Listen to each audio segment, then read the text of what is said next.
What's up, everybody? Today I want to make this video to potentially help someone out who's going through a difficult time at their jiu-jitsu or martial arts gym. Just any kind of gym where you're interacting with a lot of people on a regular basis. I've dealt with a lot of situations like this and I've grown a lot from it, but there are growing pains involved. And so today I want to give you a little bit of advice for maybe how to make this situation a little bit easier. So the scenario might be I've been training at this jiu-jitsu gym, or again, any kind of gym, for a little while, and you've been going there regularly, and suddenly you encounter somebody who you have a disagreement with. You know, maybe this person trains a certain way that's different from your philosophy of training, and you're not really compatible. You know, or maybe you two get into an argument over something. Or, you know, there could be a myriad of reasons. But ultimately, you got into a situation with somebody and you're not really sure how to approach it. So you looked to YouTube for advice. Okay, so I'm here to help you out. So my first piece of advice, this sounds cliche, but this really has been monumental in helping me deal with conflict when I've encountered it, is to let it go.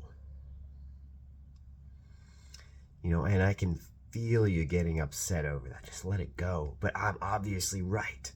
You know, that person's wrong and I'm right. That kind of thinking is why you're having this problem in the first place. It's because you need to prove to the other person, or you feel that you need to prove to this person that you're right. But in reality, you don't have to prove anything to them, and you don't have to interact with them. Ask yourself this: if you stopped interacting with this person, would the problem disappear? And if the answer is yes, then, you know, even if you might want to prove something to them, maybe you used to be really good friends with them. You know, suddenly you had this whole dispute, and it's like, no, but I want to, you know, save our friendship. Well, let it go. And if they really want to be your friend too, then they'll come around. Okay, so the next piece of advice is to have an open dialogue when they're ready. It kind of plays into the first one, right? The key being when they're ready. Because a lot of the time, if you're like me, you ruminate on situations, whereas some people don't do that. Some people go into a situation and, you know, something happens, something stressful, where you two get into an argument, right? So they get into this situation and they perceive the situation, and then they're going into the next moment and they're much more concerned with something else that's going on in their life, that the argument that you two had was not as big of a deal to them as it was to you. And obviously that's not every single person, but make sure that when you have this dialogue with this person and that you say what you want to say, that you do it when they're ready. You know, doesn't mean it's going to be comfortable. In fact, if it's a comfortable dialogue, then you probably won't make much progress. And it doesn't mean you can't approach them about it, but I think that you'll be able to feel this one. If you're talking to them and they're clearly guarded about this topic, and they're clearly not ready to talk to you about this, then give it some more time, okay? So if you've done those two steps and this problem is still going on, this is still a reoccurring problem that hinders your training on the mats, then I would say get your coach involved. And I would save this one for once it's pretty clear that this is not going to go away by itself, depending on what your problem is.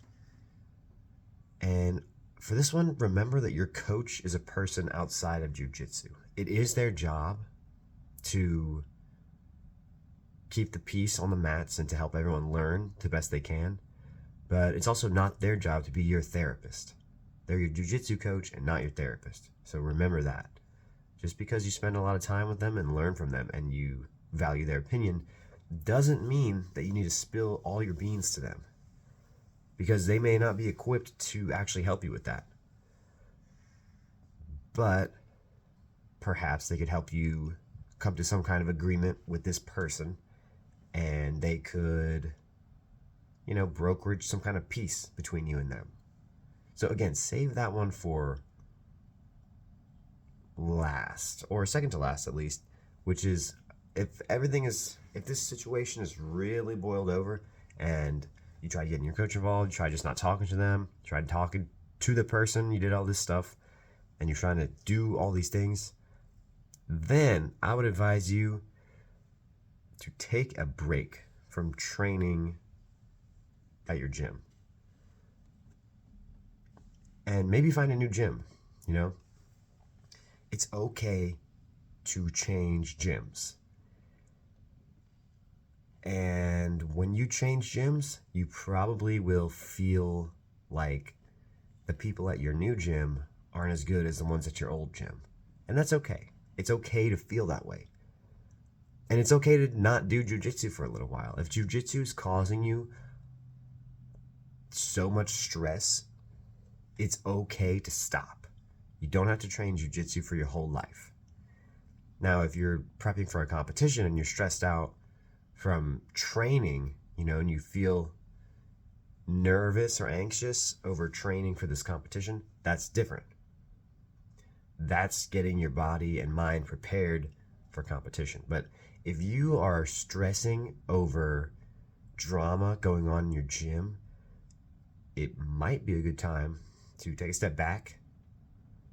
Maybe you don't change gyms. Maybe you come back later whenever you feel more prepared to deal with the situation. So, if this video helped you, then let me know in the comments. I would love to read that.